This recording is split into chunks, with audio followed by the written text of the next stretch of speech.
Uhuru, and welcome to this special event hosted by Black Power 96 Radio.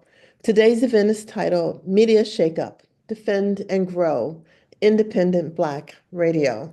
My name is Dr. Marsha Coleman-Adebayo. I am the president of the Bethesda African Cemetery Coalition and host of the WPFW Washington, D.C. program, What's at Stake.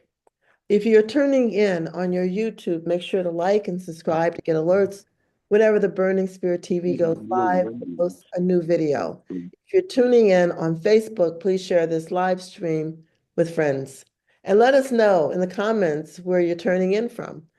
We have a Q&A later in the program, so take notes and enter your questions in the Q&A feature in Zoom or in the comments on YouTube or Facebook.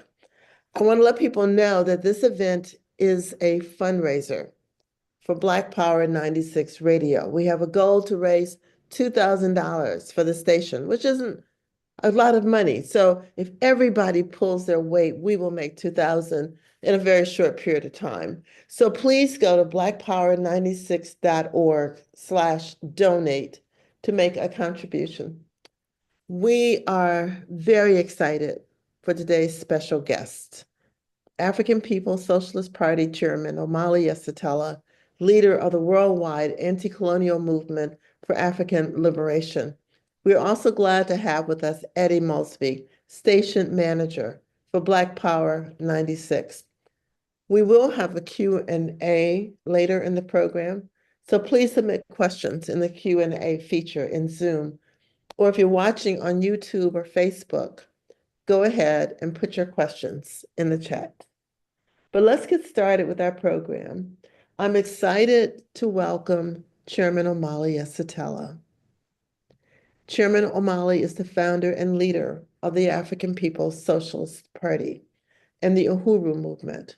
He is a political theorist and strategist who developed the theory of African internationalism.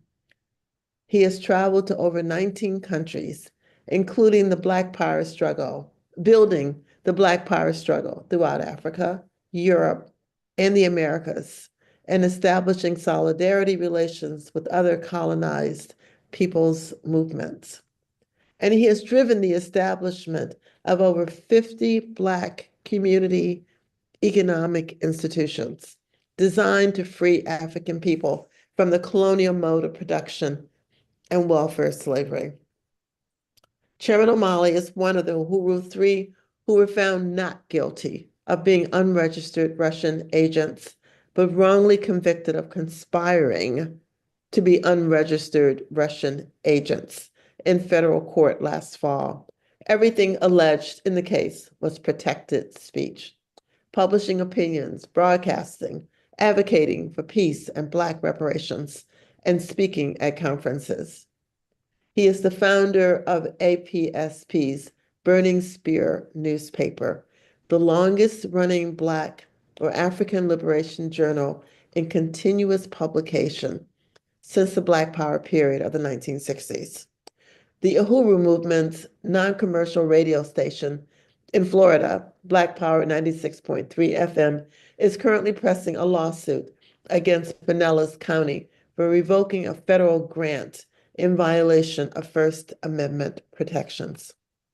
Efforts to silence these media voices over the years have included fire bombings, violent FBI raids, arsons, assassination attempts, economic sanctions, and the recent unsuccessful federal case where the Uhuru Three avoided 15-year prison terms by mobilizing public support. Chairman Omali, Uhuru.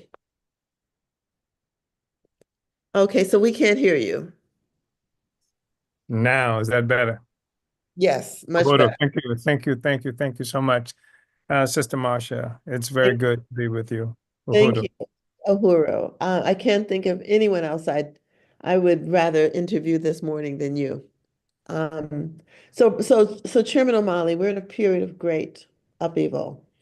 Sometime you referred to in your book by the same name as an uneasy equilibrium. the press has obviously been under amazing attack lately. I mean, I'm not sure in recent memory if I've seen such blatant attacks on the press.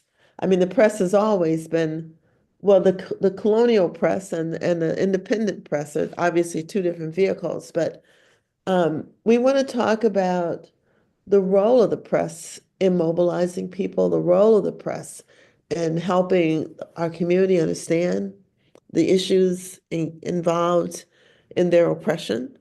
Um, and so we want to talk about the role of the media. This is certainly a battle of ideas that we are confronting right now, to win what one of my professors called the hearts and minds of the people. Um, while we're still raising funds for WBPU FM Black Power 96.3 FM, our Black Power radio station. What did the election of Donald J. Trump reveal about the state of the colonial corporate media, sometimes referred to as the legacy media or the prestigious media? Uhuru. Well, first of all, thank you so much. And I really appreciate having this very important discussion dealing with this war of ideas that we've always been involved in. I want to say that it was striking, the outcome of the election and the actions of Donald John Trump since becoming president of the United States. The most of the media, establishment media, worked against Trump's election, and they were for Kamala Harris. It was extraordinary to watch that, and it was openly prejudicial. All of this falsity about being objective media, etc., was cast aside. And they even learned new languages to describe this. And they would say, Trump said such and such without any evidence to prove that it's true. I mean, this is how they would quote Trump. And but they never said any such thing about Harris or anybody else. So there was a real bias there. And so with all of that, I think that Trump was elected, and he was elected overwhelmingly. He won the electoral college, he won the popular vote, etc. And it was clear that the regular standard colonial media had lost the capacity to be able to determine how the people would move. And virtually every newspaper in this country, those that continue to exist, always make recommendations. They have a whole list of how people should vote. And many people clip those things out. And when they go to the polls, they take these and vote. It didn't work for Kamala Harris in this instance. And so I thought that was one thing that was clearly demonstrated. But for us, I think it's really important to remember that the traditional colonial ruling class media never really worked for us. It didn't make a difference whether it was the so-called liberal or conservative media, whether it's Fox or CNN. We've seen them do incredibly horrible things to shape ideas and attitudes in our communities. And we've seen this media engage in self-censorship when it comes to dealing with the issues of our people and struggling people around the world. It didn't take the election of Trump to create the kind of language and narrative surrounding Palestinians versus Israelis in the Jewish state of Israel. It didn't take, I mean, even in the case of the Uhuru 3 that was just referenced, this was a case that happened, an indictment, a trial, a conviction on the minor charge that happened under the Biden administration, Democratic Party administration, Kamala Harris administration. This is the same party that presided over the overthrow and assassination of Muammar Gaddafi in Africa. So it's not just that they might say bad things about it. Sometimes they don't say anything at all. They engage in a form of self-censorship. And when our case, the Uhuru 3, they made a big splash that we were indicted. They read like the Justice Department indictment as if it were news, as it was the news. This was the article. This was the press release. They treated the press release as the news, and that we were there were unindicted co-conspirators, and even though they didn't call us by name, they said everything about us that would make it clear that it was we who they were talking about. And we went to trial, and then when we beat them on but for 9 months there was nothing. They did this, and then 9 months later, it took them 9 months to indict us, and then we go to trial. There's a little splash of news, but it didn't last long. And then after the trial, they wrote this falsified thing that we were convicted. And what they sent out a press release, the Justice Department did, that celebrated their victory in convicting us. It didn't say they beat the trial, that they were Russian agents. The jury refused to convict them of that, and the jury instead convicted them of something that didn't happen. As I say, thinking about it, talking about it, from their perspective. They didn't do that, and you can't read it all about it now. And this was supposed to be a case of national security. This was a national security issue. This is an issue they claim threatened the stability and of the United States government itself. This is an issue that the Justice Department was able to, they for the 2025 budget application, that was for $250,000. They said they should be getting this money, and they use our case as an example of why they should be getting this $250 million. And so none of this happened, but there was self-censorship. They censored that information and left that out of the discussion, out of the narrative. So they would get engaged in self-censorship. They would distort stuff. They would talk about how Africans, they like articles with Africans who either engaged in horrific kinds of criminal activity, or something bad happened in our communities, or they would take a certain sector of the population and hold them up as the sector to to be given high esteem, like the Kamala Harris and the this Obama person. But normal, ordinary people, they don't talk about our struggles, our triumphs, and what happens with us. They shape the consciousness of people, how they should understand the reality of African people, which is why white people don't know anything about us. They think they know, and some Africans, especially petty bourgeois forces, don't know about us either, because they accept the definitions offered to them by the ruling class as reality.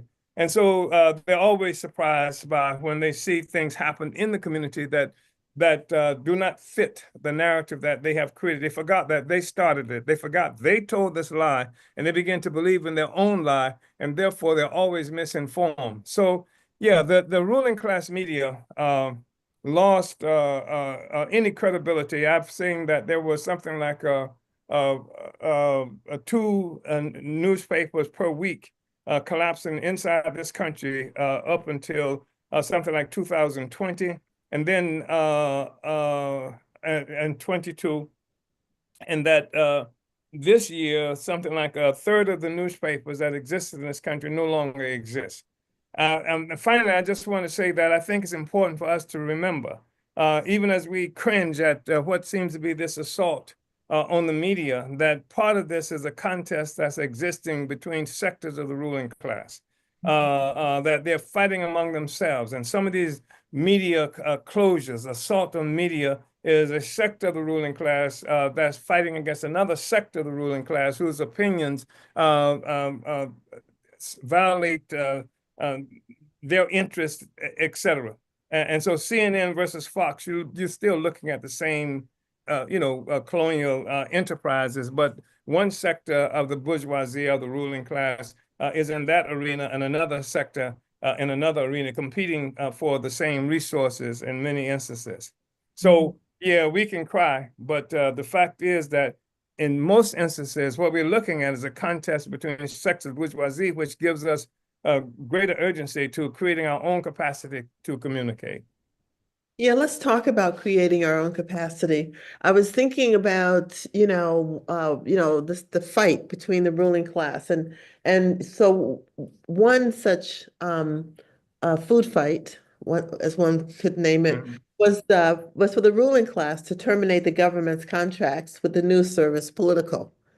I mean, I think you would define that basically, I don't want to speak for you, as a food fight Yes, between the ruling, yes, you know, yes. in Politico, which initially, when it was first established, had sort of a left-wingy kind of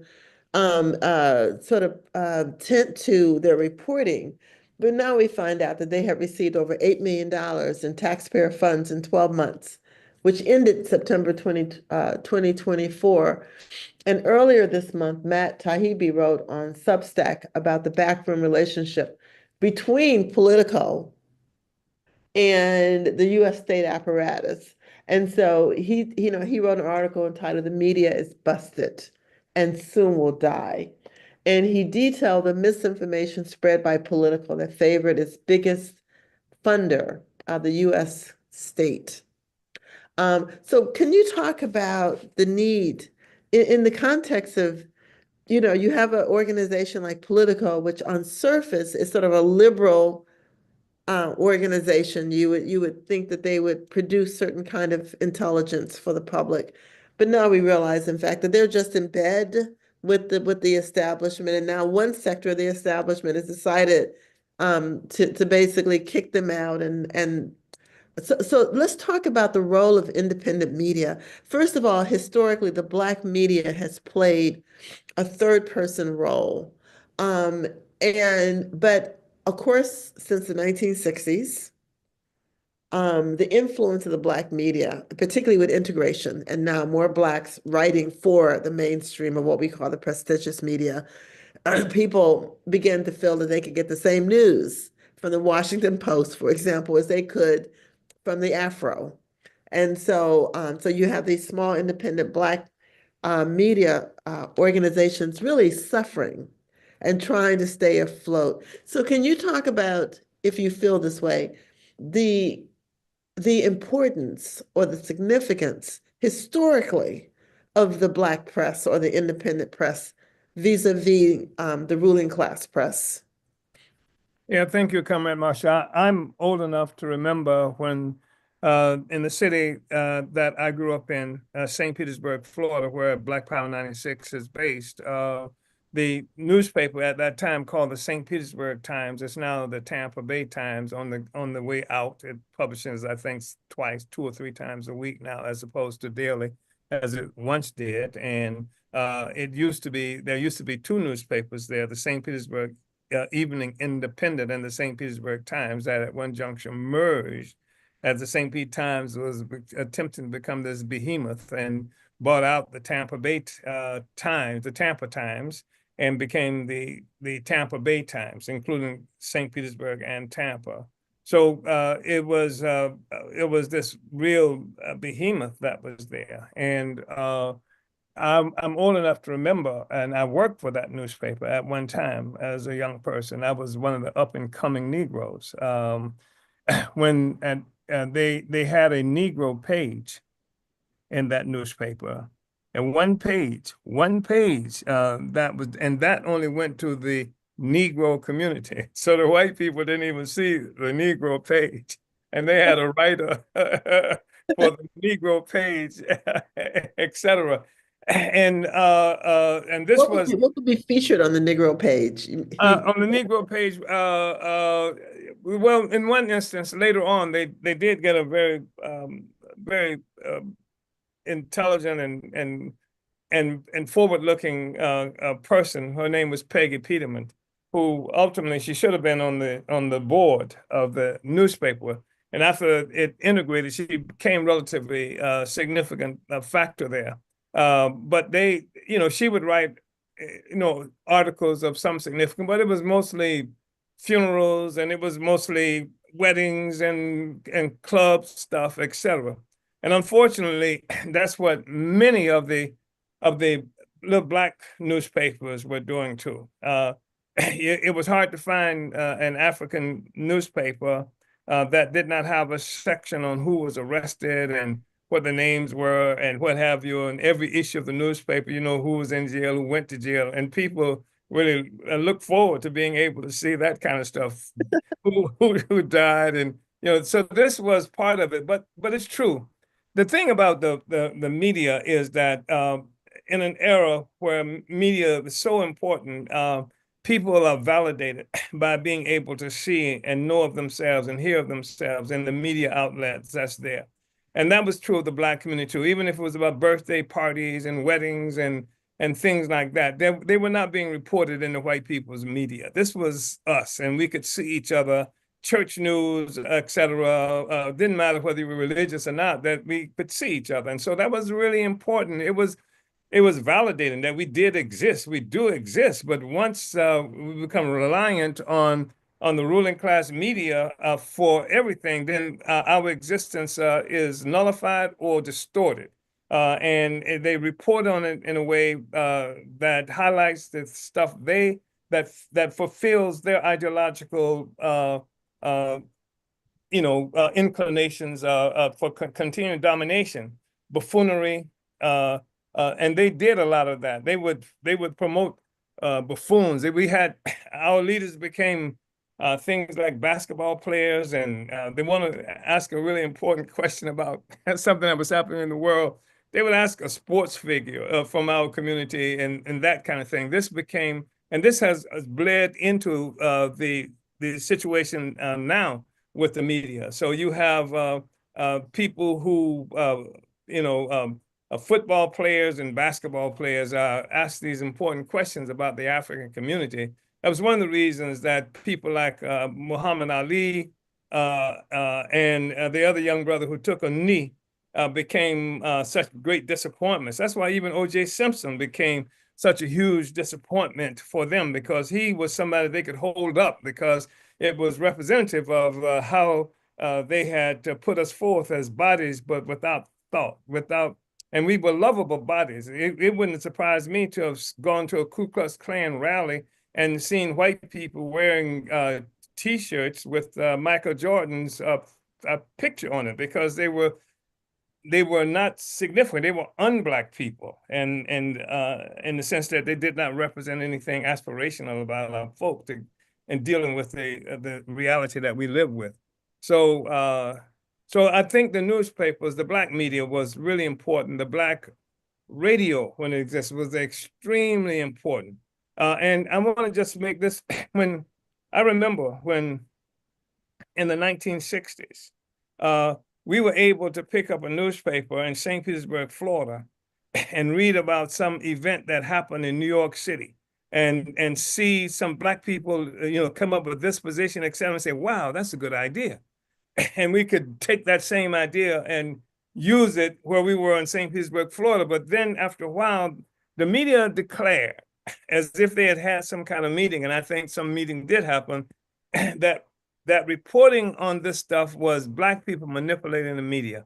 They're saying you're manipulating the media. And this was part of the whole process of self-censorship, that they would not report on anything that had to do with African people breaking out of the context that they had established for who we are and what our aspirations should be. They locked us out of their media, and our media became just that much more important because of that. Yeah. And I'm actually thinking, as you're talking about Antonio Gramsci, of course, Yeah. right? And this hegemony that you're describing of the press, and how the press basically consolidates and then sort of spews back this ideology, which of course people then begin to interpret. And even though you talk about the press as somehow distorting some of the social relationships in our community, like with the athletes and the Black stars and that kind of thing. But could the civil rights movement have occurred without the Black press? Because remember, at one point, the white press also basically refused to cover Dr. King or the civil rights movement.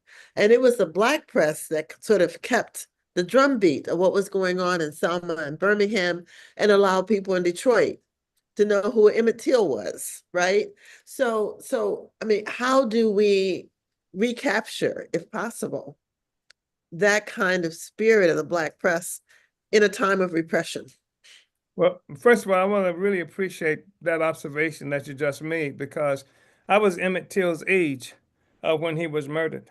Mm. And I remember standing on the sidewalk outside of school that we attended and looking at the picture that was in Jet magazine that Emmett Till's mother forced them.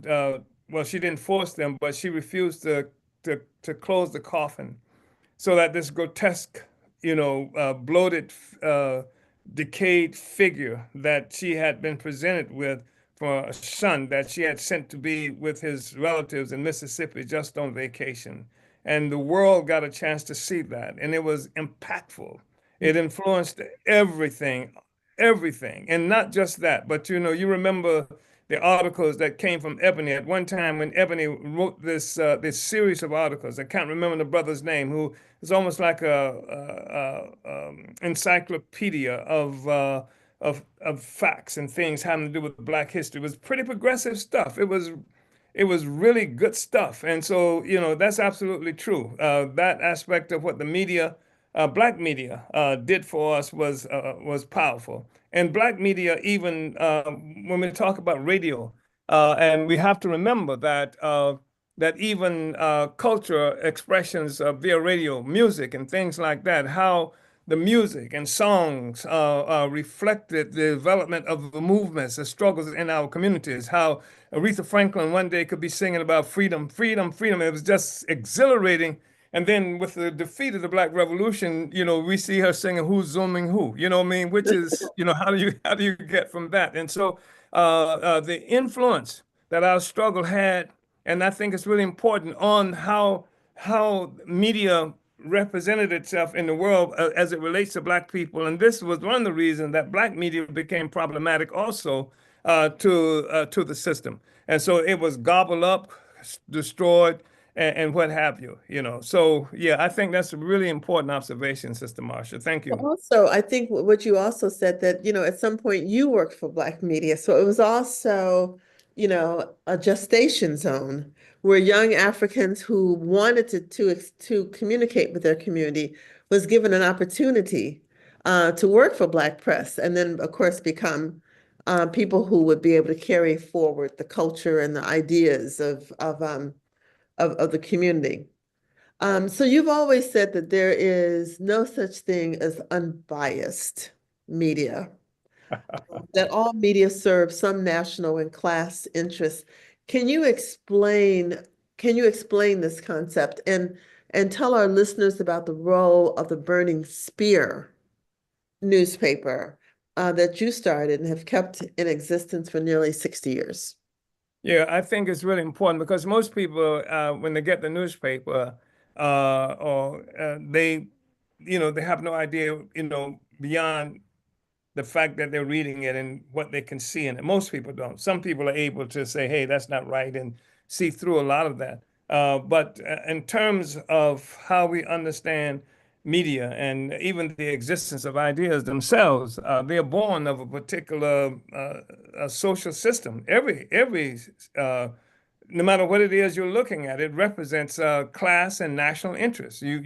That's why you see this attack on Uhuru 3 based on something that was presumed our intention related to Russia. They don't want Russia to be heard or seen in a certain way. I got to Moscow, and I was a pretty well-read a person when I got to Moscow, but it blew my mind because how Russia had been presented, in every medium that we had an opportunity to look at in the United States, including social media. It's a complete distortion of what the reality is. So to go to Russia, experience Moscow was absolutely mind-blowing because as well read as I thought I was, I was completely ignorant of the reality of Russia. This is because it represented a national interest of the U.S. to paint a picture a certain way because they're in a contest with Russia. And when you look at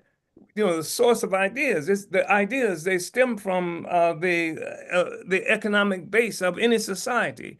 And if you have an economic base that consisting of slavery and colonial slavery and what have you, the ideas that are born from that is characterized as a superstructure. It impacts everything, the legal system, things that we see in terms of culture, etc. It represents, it feeds from and then impacts on the economic base of that society. And so all of us live with this, and which is why you will never hear of a situation that where people were enslaved and you could read the ideas and the intentions of those who were enslaved.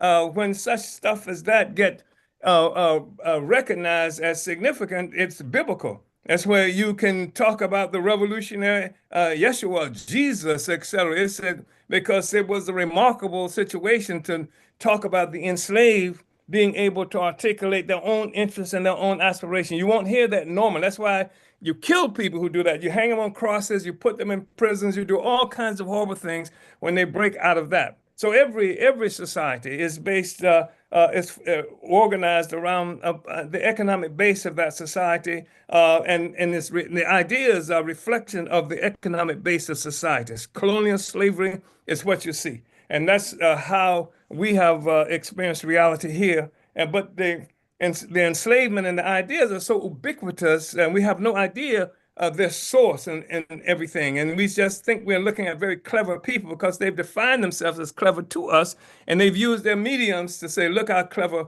we are, how beautiful we are, how et cetera, et cetera. So yeah, it's everything is class. And the Oh, burning skin, yeah. yeah, go ahead. No. I'm Yeah. just commenting, yeah, how exceptional Americans are. Yeah. And of course, America is a new idea. It's a relatively recent feature of human history. And but the problem with that is that it just got here. That means the history of people who are Americans, they once they lose access to America, they've lost everything. That's not true of Africans. That's Mhm. not true of the indigenous peoples of this land. You can lose America and you haven't lost everything. If white people lose America who live here, they've lost everything. They don't exist beyond that because they have, in many ways, they have erased that that imaginary that link with the rest of the world and impose themselves as this new feature. Anyway, I've messed that up, but No, but no, no, Malcolm, yeah, no, go no, no. ahead. I think that those are some of the critical issues. And when you think about, when we think about the concept of propaganda, right? I mean, it comes out of out of the early church, in terms of being able to not only have people read about certain facts, like reading the Bible or reading a story like the Vietnam War, but more importantly for people to believe that interpretation is the truth. And that really, in many ways, is the power of the media, isn't it? I mean, the fact that you can get men to sign up to go kill people across the globe based on a story that they've read in a newspaper or seen on television is very powerful. And just one other question, because I think that this is really one of the most important issues, because even though Black people may not understand that they're being fed a narrative by the media, clearly someone like Trump or someone like Biden understood the power of language and understood the power of creating images so that people would actually move and act on these words and these images.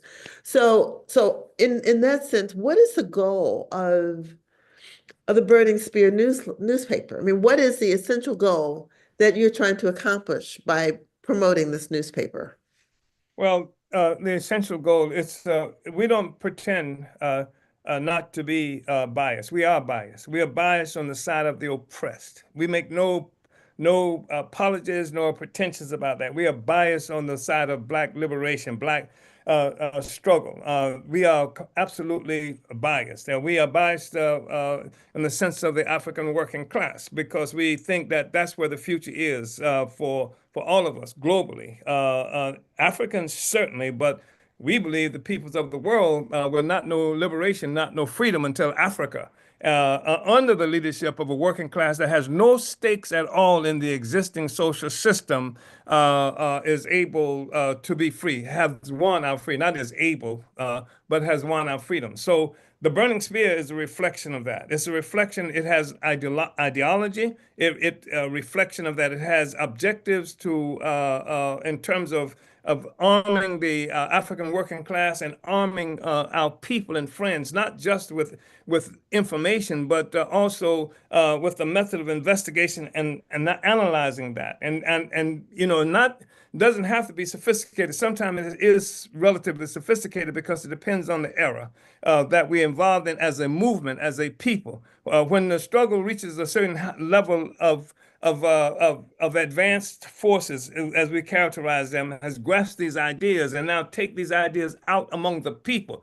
in the neighborhoods, in the communities that we live in, then the people begin to talk through us. And when the people talk through us, they talk the character of the burning spear then changes so that it's a closer reflection to how the people are talking and experiencing reality that's now been helped by our influence as organizers, as people come into the communities with philosophy, with ideas, etc. These ideas begin to get translated by the working class itself, changing the conditions of our communities. St. Petersburg, Florida, by the way, is an extraordinary city. It's a tiny city. It's a African population has been beaten out in many ways of neighborhoods, and so just like throughout this country, so that there's no it's difficult to find consolidated African communities there because that contributes to the capacity to have political and economic power in the community. But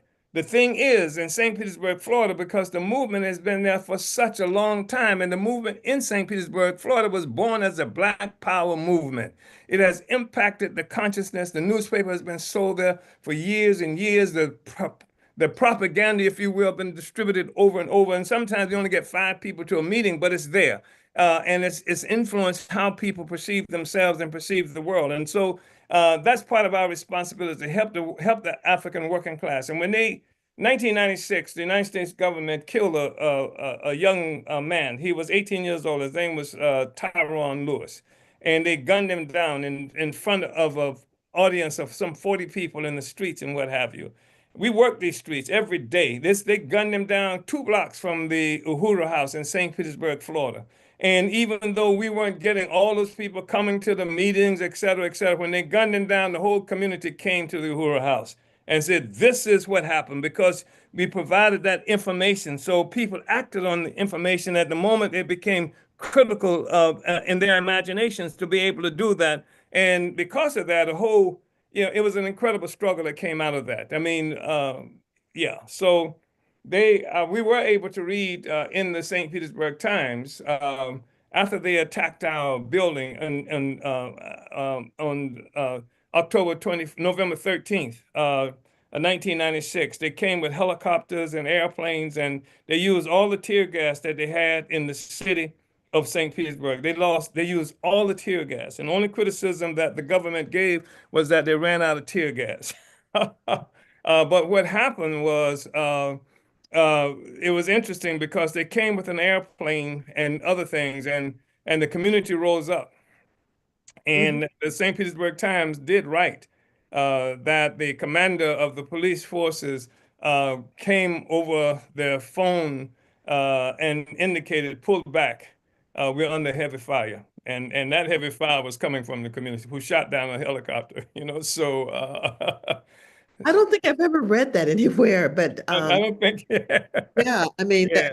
that's amazing. I just want to remind our listeners that this is a fundraiser, that we are raising funds today. And I consider giving money to organizations, the Burning Spear, other kinds, Uhuru, that is really one of our most important contributions to the movement. I mean, not everybody can march and not everyone can be a philosopher or analyst, but we can all provide money to make sure that these movements survive and that they stay a visible and important role, and they play an important role in our community. So please go to blackpower96.org /donate or send donations via Cash App to $Black Power 96. I'll repeat that. Please go to blackpower96.org /donate or send donations via Cash App to Black Power 96. Can we just take on that issue for 1 minute? Because people, I found in our community, people are hesitant to talk about money and how important it is to give money to movements that you support. So, I mean, all day long we're inundated with buying shoes and clothes, but, to get people to separate 10, 15, 20, $100 of their money to a movement is difficult. Can you address the issue of money and how important it is? Well, I think that's really important because we are not accustomed to having, like community supported media, community supported radio in particular. And we don't know that we are paying for the radio that we listen to. We're paying for that. And no matter if it comes from the major colonial corporations and we're listening, we're paying for that media. The products, we're paying the products, Colgate, we're paying all of these things that we are buying from these entities. That's the way they get paid. They get paid from the corporations that we now are going to be purchasing because we can hear from them. So it's not like a direct payment, but there is payment. So, because almost everything we purchase, we get them as a consequence of some kind of advertisement over media. The thing is that we're saying directly here, we're not asking you to buy Colgate or any other kind of product. This is the product. This is ours, and that we have to really fight for it and make it successful, make it succeed, etc. And we have to see it also as a part of our responsibility as a people who should be interested in self-governing, should be interested in getting rid of the whole assumption of being subsidized and controlled by somebody external to our community. That's our responsibility to give the resources to ourselves to be what it is that we need to be. And we talk about the government of Pinellas County took away something like $100,000 that came from the so-called COVID grant resources. And they took this money that was, Brother Eddie will talk about it, but some of this money was supposed to facilitate the upgrading the radio station itself, so that Brother Eddie, who can't see anything but feel everything, right, as he says, would have a greater capacity in that radio station. It's also, you're talking about hurricanes coming regularly through St. Petersburg, Florida. That radio station has been critical to keeping people informed and our community. Because you can believe it when you come from our community, etc. You can believe what you hear about COVID when it comes from our community, from us. When I say our community, I mean from us. This radio station is critical, and we have to give all the resources, and certainly Africans should do it, but other people should do it too, because that's their form of solidarity with the struggle of African people. So it's only $2,000 we're trying to raise today. And somebody should go ahead and just make that happen, quickly, so that I can stop interfering with what Sister Marsha has to tell us. No, no, no. I agree that someone should definitely make the $2,000 contribution. It's, and quite frankly, a lot of other communities wouldn't have to beg for $2,000, right? And so, so our community, I think we have to develop a culture of giving to the organizations that we support. So please go to blackpower96.org /donate or send donations via Cash App to Black Power 96. And since you talked about Mr. Eddie Maultsby, perhaps we should transfer a bit over to him. I want to bring Black Power 96 station manager, Mr. Eddie Maultsby, into the conversation. Mr. Maultsby has been with Black Power 96 Radio since its earliest days.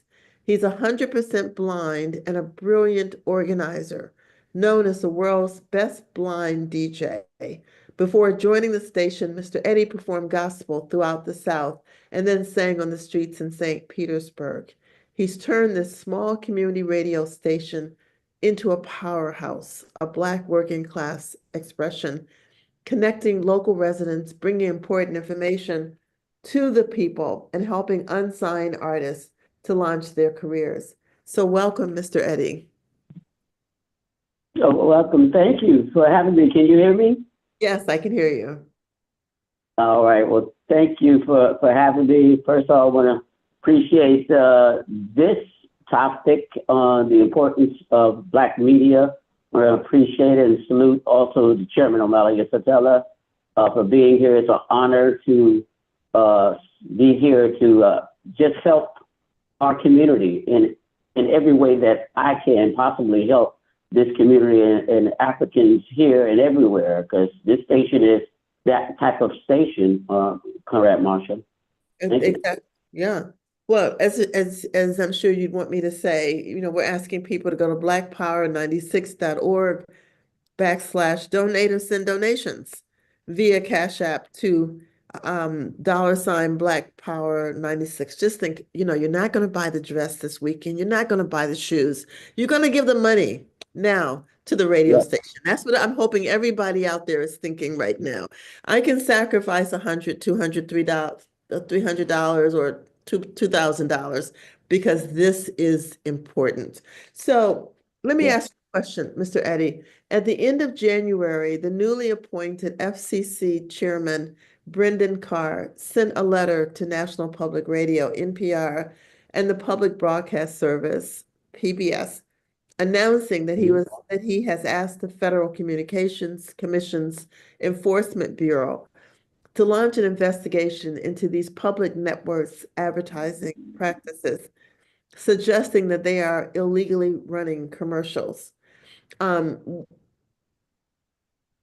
has also said he wants to defund public radio, and he's put a hold on grant funding from FEMA for non-commercial radio stations to be able to upgrade their emergency alert system, and the Corporation for Public Broadcasting has just filed for a restraining order to regain access to these funds. What are your comments on that? Well, again, this is just another way of trying to cripple radio stations such as Black Power 96. This is just an attack on our community as a whole. Because if they can accomplish everything that they're trying to accomplish with stopping funding for Black Power 96.3 FM radio station, with upgrading, they feel like a low power frequency station as we have here, that they can make these type of upgrades that we're not going to be able to afford the upgrades. And any tactic they can try to cripple the radio station and cripple the community, then that's pretty much their goal. They don't want us ever to have anything. Chairman kind of alluded to it earlier. Here in St. Petersburg, Florida, this used to be a vibrant community of African stores, shoe stores, dress, clothes, sewing machines, whatever you wanted, you can get on 22nd Street. It was a vital community, and the same goes for this radio station, vital right now. And so as they pass all of these different laws, and this is the ruling class that are passing these laws, it's targeting the Black community. It's targeting indigenous people. It's targeting poor people, the oppressed people. This is a target to these kind of targets. They're targeting our people like African people. That's why it's powerful. It's meant for us to have what we need to have on our own. We have to support Black. Whatever's Black, support it. Because if we don't support it, who will? And we have to make a stance. I love Chairman Omali when he says those important things that he says, sort of when he talks about owning our own. That is very important, that we have our own. And this radio station is a product of that. Having our own 50 other institutions Nobody's doing that. Not any kind of organization that you can think of have not did what Black Power has done, what the Uhuru Movement has done for Black Power, the African People's Socialist Party has done. You know, I'm proud to be a member of the African People's Socialist Party because I know what they stand for. Not the NAACP, not any other organization has done what this organization has done. And the results are eye-opening. People that can see, Chairman said, I don't see nothing, but I feel everything because I feel the truth. I feel the truth. The truth is what we have here. Black owned, Black funded, Black power.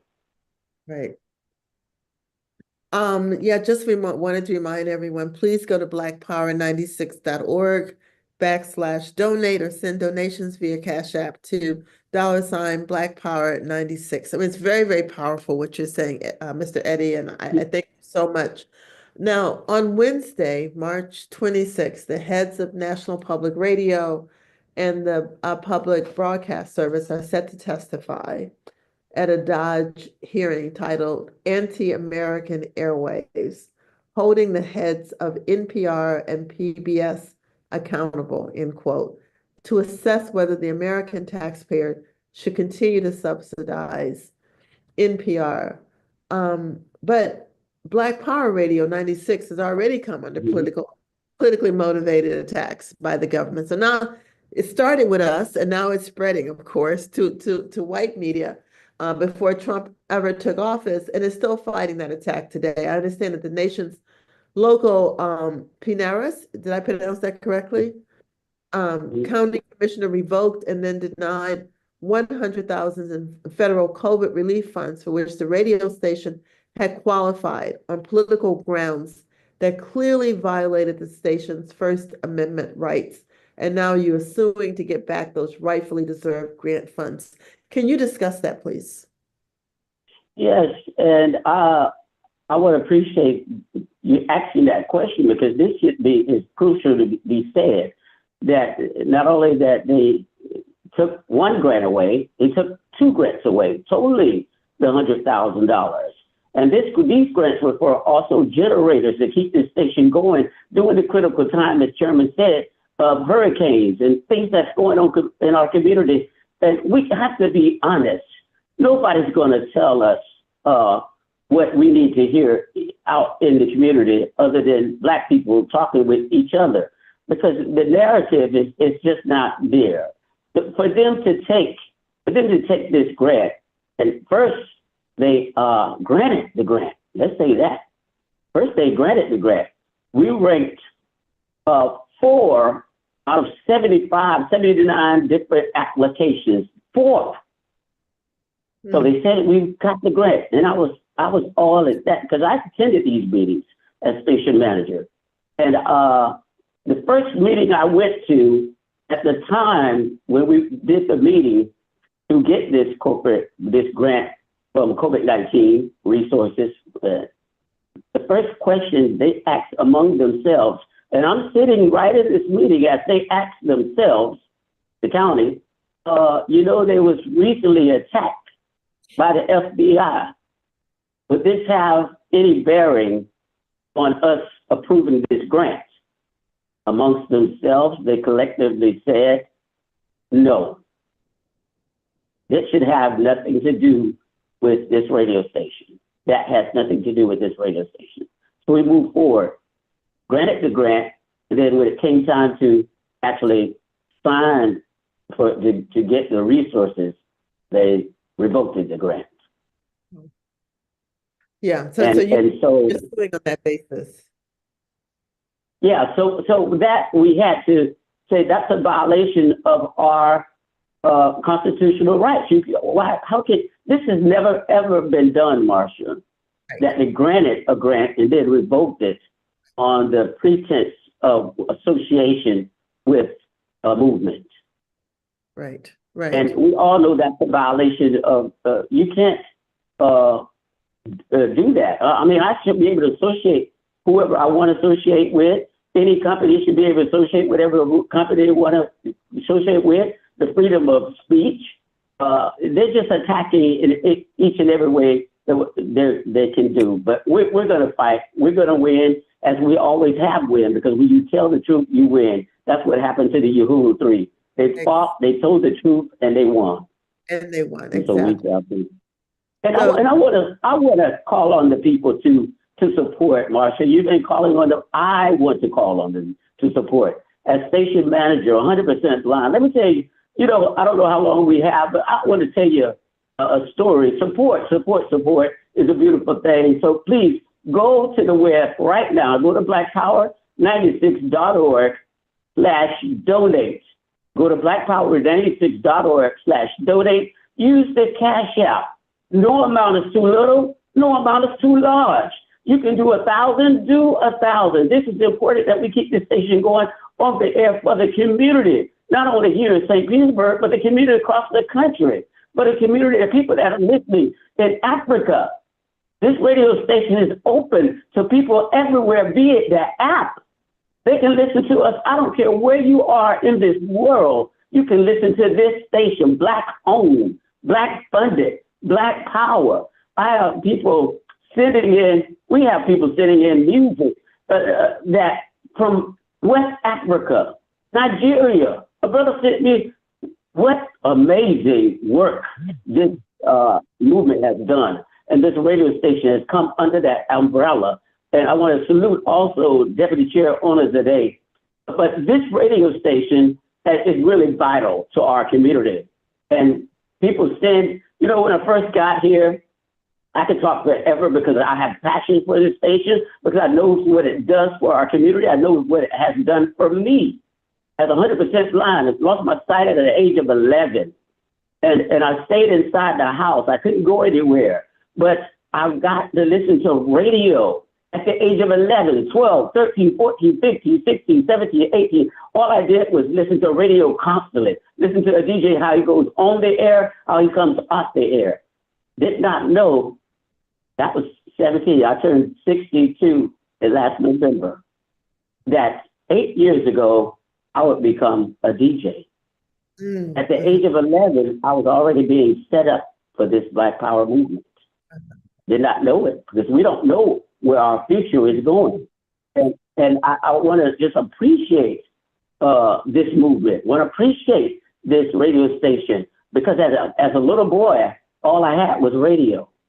There was nothing that I could do being blind. So now I have the opportunity to be a DJ 8 years ago, with DJ to assistant manager to manager. Assistant manager, I thought to myself, doubting myself. Well, Eddie, you got the assistant manager. That's probably all you can do in your life as your career. And got a call from Yeshitela. And let me tell you, Deputy Chair Onazade is one of the most important people I think I can meet other than this chairman. They go hand in hand. She sat down and talked to me, and when she talked to me, it was like I could hear the violins, the drums of Africa, the freedom of what we need to do as a person. Into you. What would be your legacy when you leave here? What would be your legacy? Did you give? Did you support? Did you make a change? Our slogan, not just explaining the world, but changing it. Did you do that? The answer from Eddie would be yes. Right. And I'm going to continue to change. I want this radio station going into a network, and I'm going to, one day say bye-bye to this world. But what did I do? When 2040 comes and I'm no longer here, will the Black Power be now a Black Power in every state? It's in every state now. Can we have them on the ground? Will freedom be there? What would be your legacy? So, Marsha, I don't want to get off, but I just want people to understand the importance of Black media, the importance of having our own, the importance of this radio station. Donate, do it today. Something I say on the air all the time. Search your heart and do your part. Do what you can, while you can. Right. Well, we're raising funds today, and our goal is to raise $2,000 for Black Power 96 Radio. And you can either go to the website or Cash App or $ Black Power 96. Very easy ways to raise money. I am sort of your eloquence is just so amazing, Mr. Eddie, and we appreciate you. We appreciate your passion, and so we thank you. We thank you so much, and Chairman Omali, thank you for everything that you do, and the example that you set. So I want to just take this opportunity again to remind everyone, of course, that we're fundraising, and there's really, there's nothing more important, because if you don't have money, you can't provide the kind of services that we're talking about today. So, Yes. so I'm again asking, so now you can see on your screen, Black Power 96, to donate, send it via Cash App to, or Cash App or to, $ Black Power 96. If you don't already listen to Black Power 96 Radio, you can tune in on 96.3 FM in St. Pete, Florida, or listen from anywhere on Black Power 96.org or on the free Black Power 96 mobile app available on the App Store or Google Play. During the station's recent February fund drive, Black Power 96 Radio raised $3,000 to fund upgrades to the emergency alert system equipment, and the station is working with the equipment vendor to place the order. We know many people, including some people who are listening today, contributed to that. So thank you to everyone who's making that important upgrade possible. In today's event, we are continuing to raise funds for the station's ongoing operating expenses. Black Power 96 is an important platform for the voice of the Black working class to tell our own stories and analyze the world from our point of view, our perspective. So we have a goal today, I've said, of $2,000. Because Black Power 96 Radio is 100% funded, 100% funded, which means that we don't have anyone to call Chairman Omali and say, you can't say this on the radio, or call Mr. Eddie and say, you can't say this. And if you do, which is what's happening at Columbia University, we're going to take our money back, right? So that doesn't happen with Black Power Radio. It's 100% funded through donations from listeners and supporters around the world. So we're calling on everyone to donate today to support Black Power 96.3 and the democratic rights of African people to build and control our own independent media. So make your donation today and we'll announce it on the air. So again, donate online at blackpower96.org/donate. You can also donate via Cash App or send to $ Black Power 96, or you can write checks to Black Power 96 and mail the check to 1245 18th Street South, St. Petersburg, Florida 33705. We want to let you know about some special thank yous the station is offering when you donate. Everyone who donates will get this magnet reminding you to tune in and weather the storms together with Black Power 96 Radio. That was the title of a great webinar that was held in February, talking about how Black Power 96 Radio is a resource for information during severe weather and overall is a voice for the community through all kinds of challenges. If you're able to give $100 today, or start a monthly contribution of $10 a month or so, or increase your contribution by $10 or more, we'll send, as a thank you, one of these LED flashlights that can be useful during power outages. Recharging is as easy as a simple squeeze, ensuring you'll never be left in the dark due to dead batteries. And if you're able to give $300 or more today, or start a monthly contribution of $25 a month or more, we want to thank you with a Black Power 96 radio t-shirt. If 7 people could each donate $300, we'd make our goal today. We want to recognize and thank people who are sustaining members of Black Power 96. These supporters give a monthly donation to provide a stable base of funding for the station. We encourage everyone who is not already a monthly sustainer, consider giving that kind of consistent, reliable support to the station. $5, $10, $25 or more a month. But how important is it for people to be able to plan? When you think about your household, it's so important that you're able to plan how much money is coming into the household every month. And the same thing is true for Black Power Radio.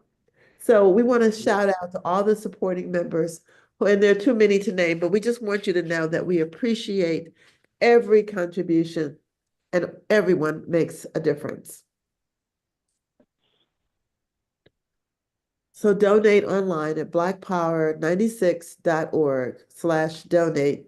You can also donate via Cash App, send to $Black Power 96, or write checks to Black Power 96 and mail to 1245 18th Street South, St. Petersburg, Florida 33705.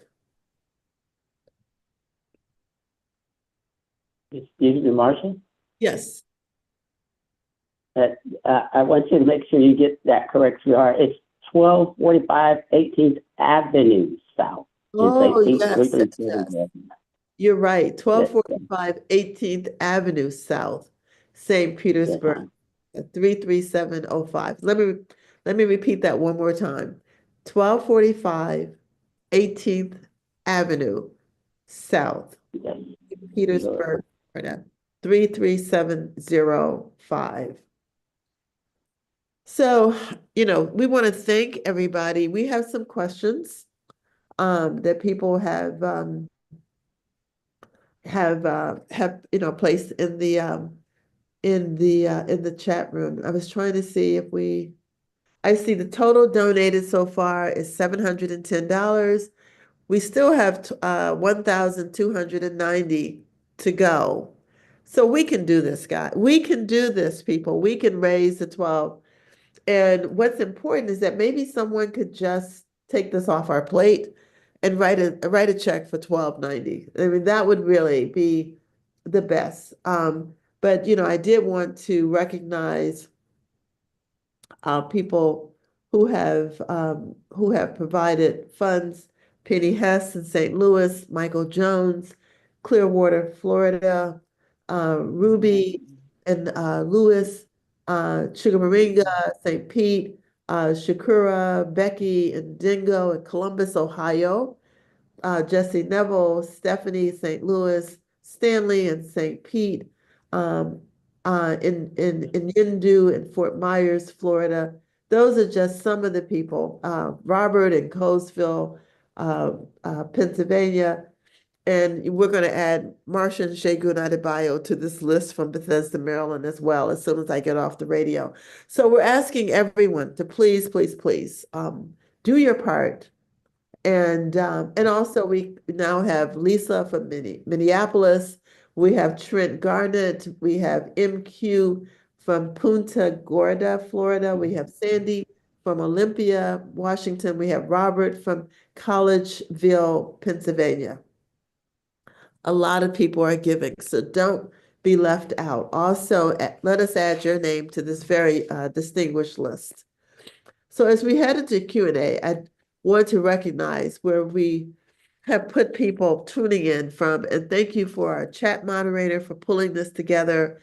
I know that we have a number of questions that people have sent in. So why don't we ask the chairman and Mr. Eddy. So one question is, denying grant funds to Black Power 96 for political reasons is the same as defunding Columbia University for not cracking down hard enough on pro-Palestinian protesters is unconstitutional. Would you like to respond to that? Well, I think the question of constitutionality is really important for a lot of people. And what we're hoping is that what we're doing today will contribute to people's ability to understand that the Constitution has never been something that has prohibited the system from doing bad things to us. And therefore, we have a responsibility that it's really important for us to raise this issue of constitutionality, the right of free speech that's supposedly guaranteed by the Constitution. But our greater responsibility is to say that we have to be on the side of justice, regardless of what the Constitution or what the law says. Because we remember that slavery was legal. It was never unconstitutional. And some of us had the courage, some people had the courage to defy slavery despite the constitutionality. But we're asking people to really make this contribution. And the $2,000 should be a relatively simple thing to do. I mean, to even struggle around this question is significant. We should make this contribution for what this radio station does. And I want to remind people, Black Power 96 is different. I participated in that area, Tampa Bay area, on a so-called community based radio station. And I was on a show. And as soon as our show went off, a show of Zionists came on right behind us. And the people who ran the station they got really upset with what we said about ourselves and for ourselves, etc. And they kicked us off the show. And what we're saying is that this is different. There are people who are listening to us now who I know make contributions to the same station that I'm talking about. If not that station, other stations like it.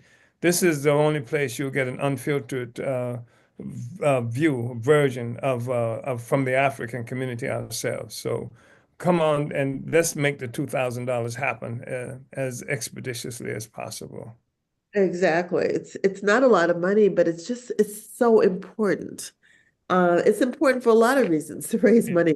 First of all, because we don't become sort of the victim like Columbia and Barter, quite frankly, where the government starts dangling grants over your head and saying, if you don't do what we tell you to do, we will take away your grant and we will close your doors. So it's important to have that independence. And then also, I just think in terms of our self-esteem, we need to own the vehicle that tells our story. And so we have to be able to finance that as well. So we're asking everyone to go to blackpower96.org/donate or send donations via Cash App to $Black Power 96. And we have more people who are donating now. We thank you very much. We have people from Baton Rouge, Louisiana, from Olympia, Washington, Collegeville, Pennsylvania, Oakland, California, Spokane, and South Africa. So I'm gonna shout out to my Nigerian comrades and ask them also to come on board. Let's see which African country can give the most, and let's see which state in the United States can give the most. So we're asking everybody to come on and to do your part. So Chairman Omali, I mean, how do we instill in our people the concept that information is power? Because that's what we're seeing worked out here with Trump when he says no more investments in Black history, no more investments in understanding the humanity of Black people. For example, one of the police officers who killed a Black man has now been released from prison. I mean, these are certainly symbolic, but they are important activities on the part of the ruling class that our community needs to understand more, and we need to be able to act upon those kinds of backward activities by the ruling class. So, Yeah, yeah. I think that's very true. And I think what's happening is that many people now, able to hear us better as a consequence of these kinds of activities, because we have to assume responsibility for our own existence and for our own future.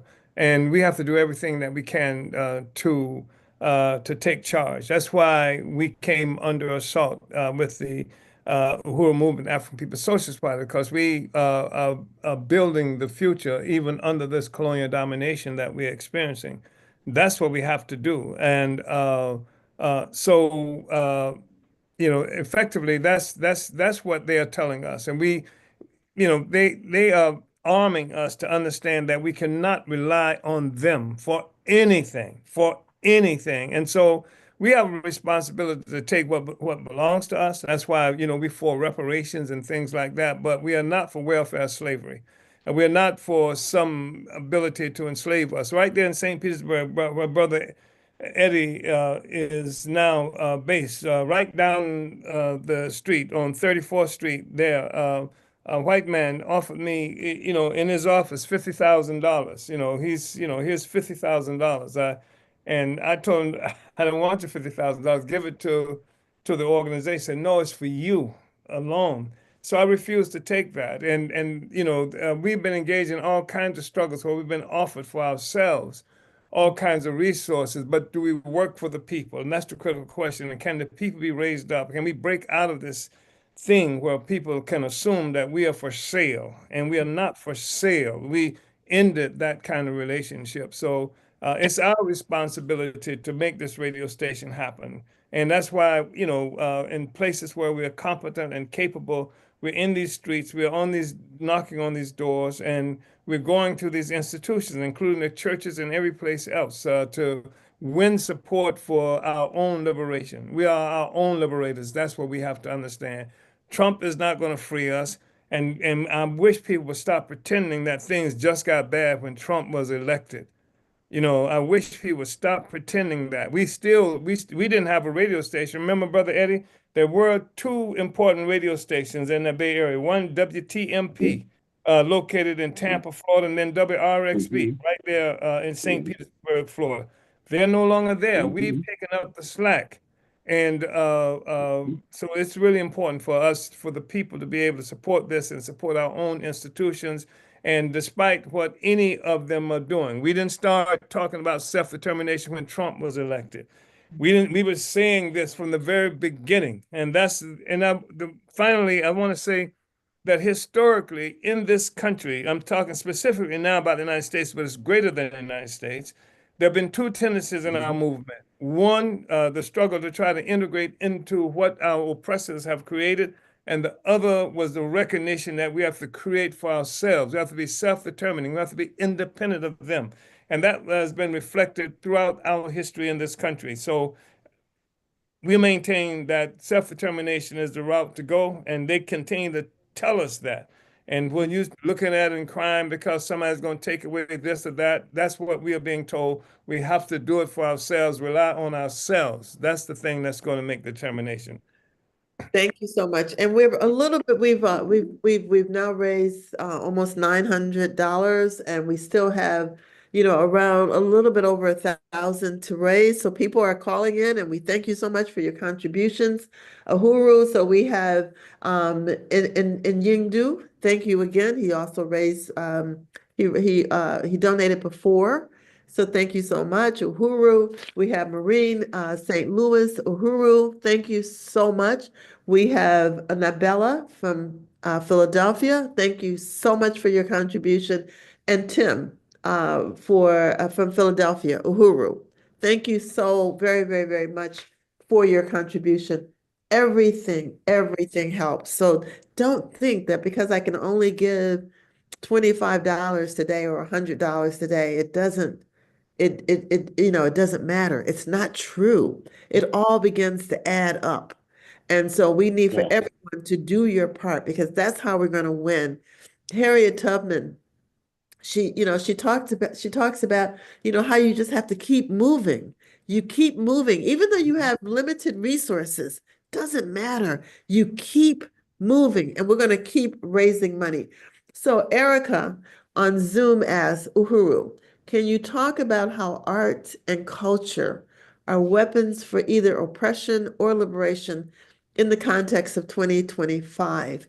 You pointed out the trajectory of how cultural welfare became one of the central tools of the ruling class, going from Curtis Mayfield, Al Green, Donny Hathaway to Blueface, and Violet Rap.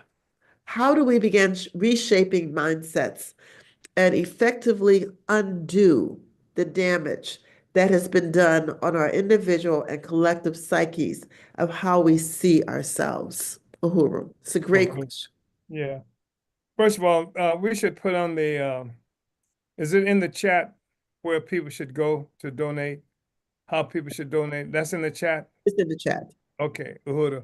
Yeah, I think that's a really important kind of question. But what I want to remind everybody is that culture is a reflection of the struggles as people struggle, and not the other way around. Some people think that because they heard, like certain music and saw certain things reflected in some other cultural medium, that's what taught the people. But the reality is that it was, that affects the consciousness of people. But we were quite clear in the 1960s when they had imposed on a certain consciousness of pimps and gangsters as being what's happening, and they became something that was created as heroes in our communities. And by the way, you can research how even FBI and CIA entities were involved in buying certain movie rights and things that they can uh, produce, and even music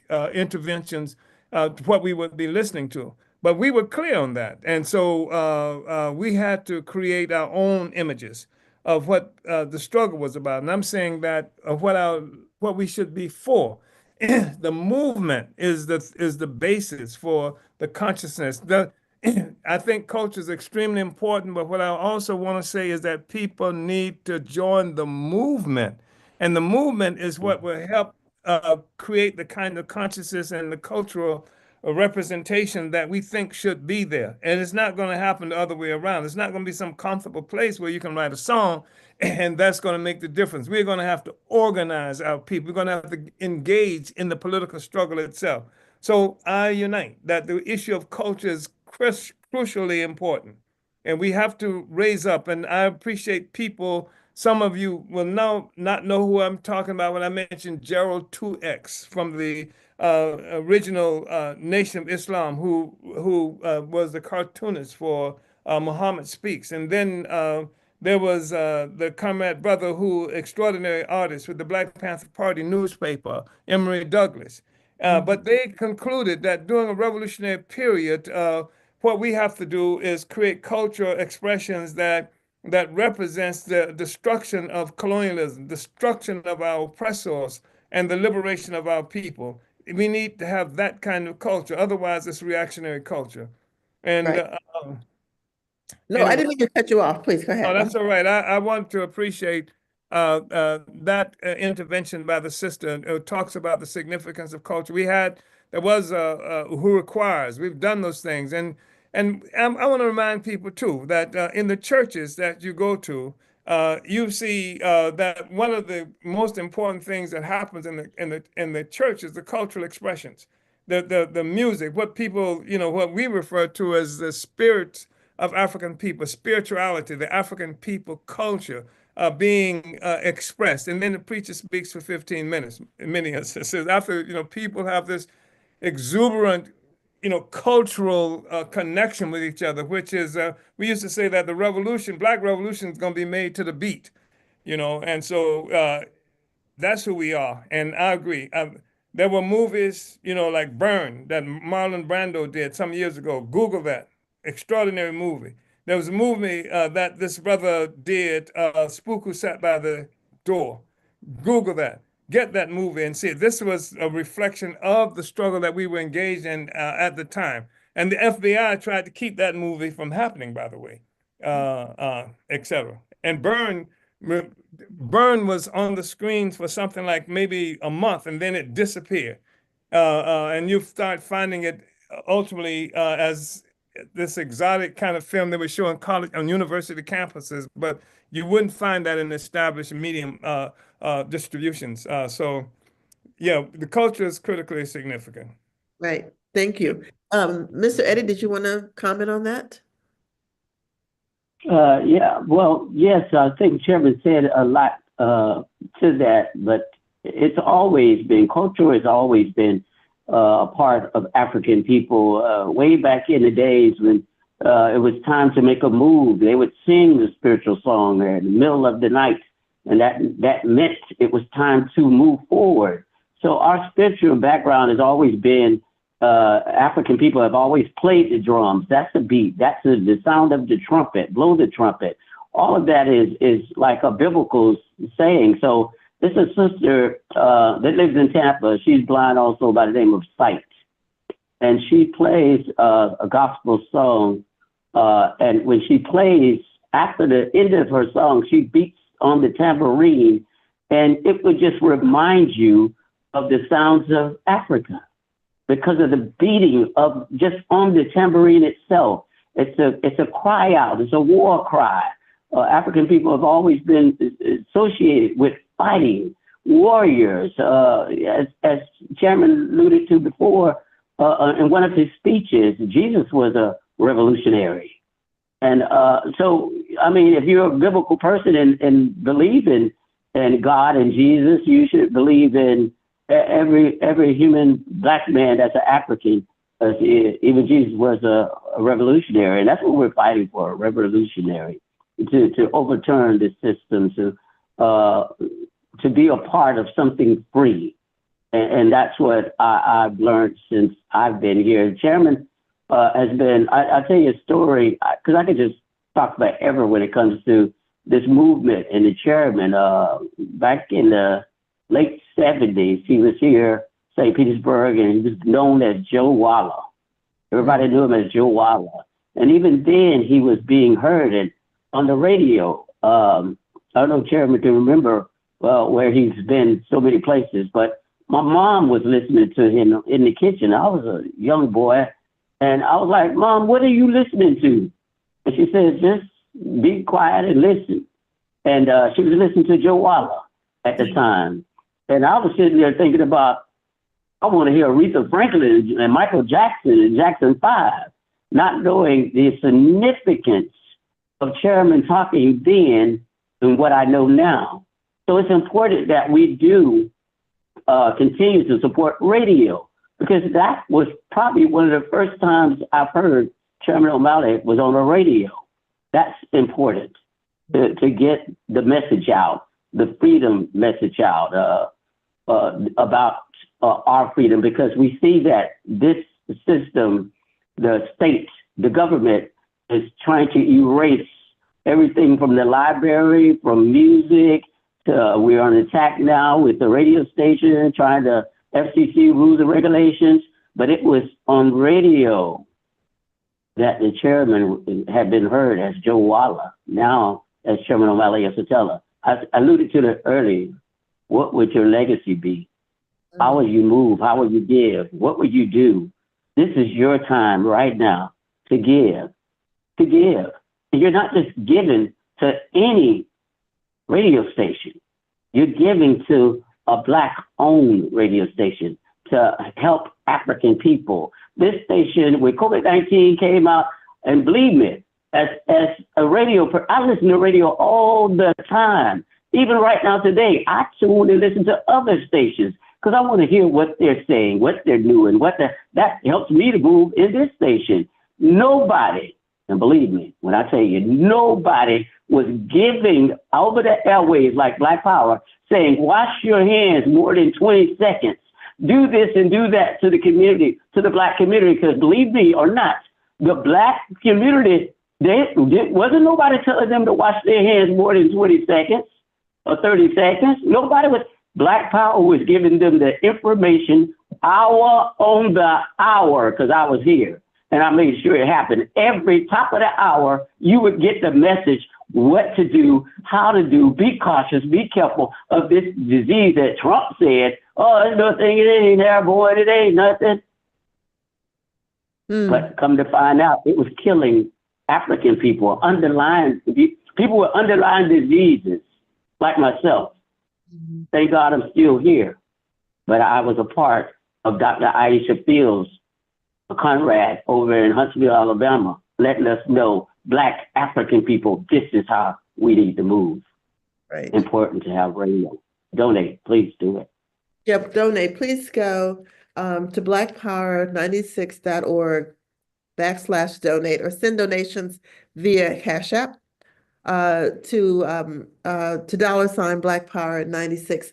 I just want to take a moment and thank everyone who has donated.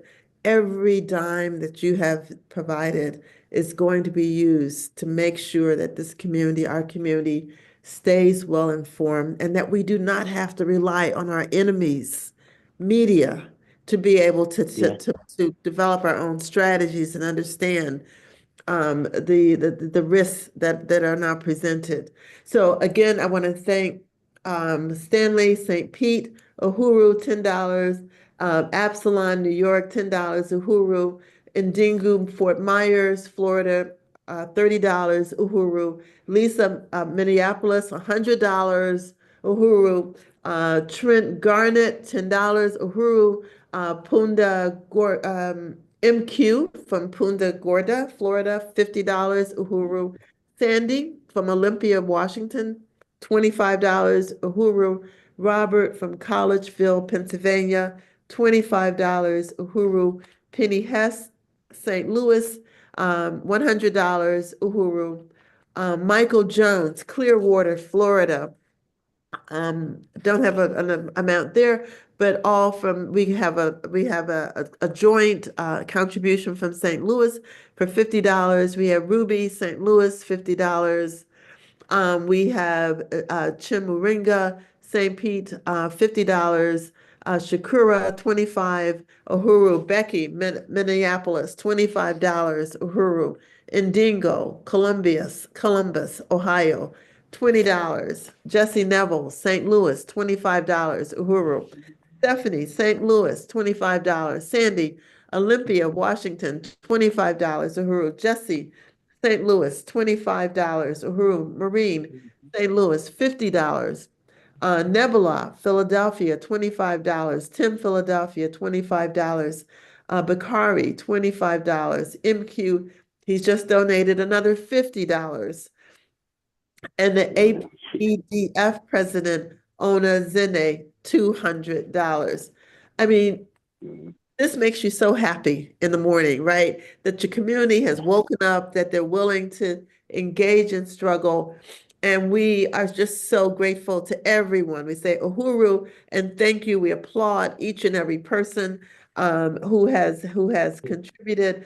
And like I said, we also have people from South Africa, Spokane, Washington, Oakland, California, Collegeville, Pennsylvania, Olympia, Washington, Baton Rouge, Louisiana. So we thank everyone who has contributed. Uhuru, Marsha. Yes. Marsha, Uhuru, I want to say earlier today I was on the radio on Sunday morning, so I did just an hour today because I had to do this presentation here. But I was telling people to go to register and watch. And so Stanley, one of the guys you just mentioned, donated, and I just had a knock on the door, a young lady by the name of the Sam family, $10 from the Sam family. So, lovely. Yeah, we can do this. We can definitely do this. So I just want to thank Chairman Omali, Mr. Eddie. Thank you so much for bringing all of your intellectual gifts to this platform. And I want to thank everyone who's donated this morning. You can continue to donate throughout the day. So please go to blackpower96.org/donate or send donations via Cash App to $ Black Power 96. So with that, I want to thank everybody for being a part of this important conversation. More important, this is really flexing our muscle to say that we don't have to beg other people for money. We have enough money in our own community to support the institutions and the people that we find are important and are providing the kind of information and services we need. So we want to thank everyone for tuning in today.